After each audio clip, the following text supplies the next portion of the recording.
plus de partie pour les véhicules du futur. Nous animons la filière automobile sur les deux régions Grand Est et Bourgogne-Franche-Comté. Et nous sommes en l'animation donc de cette gestion prévisionnelle des emplois et compétences pour le périmètre d'emploi du Nord-Franche-Comté. Olivier Véringue, MBJ, je dirige MBJ, qui est un cabinet de conseil en prospective métier, en gestion des compétences, et on édite une solution numérique qui s'appelle My Better Job, qui permet aux entreprises et aux réseaux d'entreprises de gérer les compétences et les évolutions professionnelles. On doit avoir des données, des éléments chiffrés permettant de savoir où sont les difficultés, les problématiques, et puis de permettre aussi de voir les perspectives d'emploi dans l'année, dans les 2-3 années qui viennent.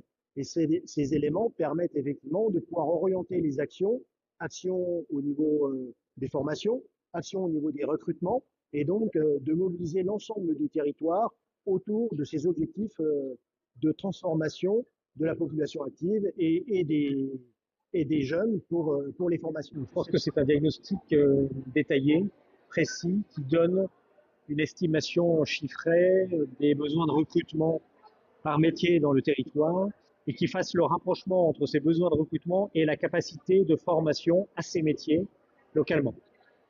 Parce que en faisant ce rapprochement, on va pouvoir repérer les formations qu'il faudrait développer, qu'il faudrait éventuellement implanter, et celles qu'il faudrait, dans certains cas, réduire.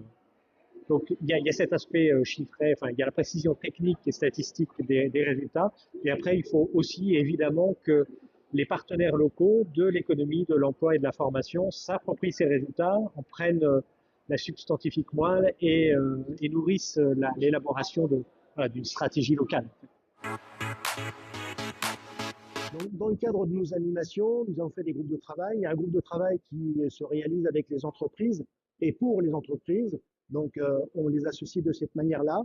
Et dans la plupart des groupes de travail, nous avons des représentants des différentes communautés de communes, EPCI, comme on les appelle, qui représentent finalement les élus dans ces groupes de travail.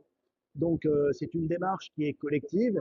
Et évidemment, avant d'avoir lancé cette gestion prévisionnelle des emplois et compétences, nous sommes assurés que l'ensemble des élus étaient en accord, évidemment, avec cela.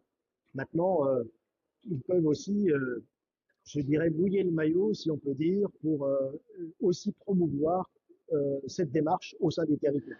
Alors, en expliquant à chaque partie prenante le bénéfice que pour son propre compte, elle peut retirer du GPEC territorial, à la fois au stade du diagnostic, de l'élaboration des projets et des pistes d'action, compris de façon conjointe avec les autres acteurs locaux, et puis ensuite dans la mise en œuvre.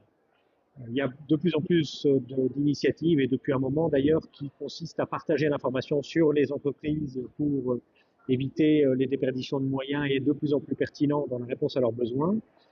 Il y a aussi des actions qui peuvent être mises en œuvre par tous ces acteurs, donc ceux qui sont là pour ça en quelque sorte, les acteurs de l'insertion, de la formation, de l'emploi, mais aussi les entreprises elles-mêmes qui peuvent porter dans le cadre notamment du GPEC territorial des projets seules ou entre elles dans le cadre d'un réseau local d'entreprises pour développer des capacités de formation, reclasser des salariés d'une entreprise un peu fragile vers d'autres employeurs locaux par exemple.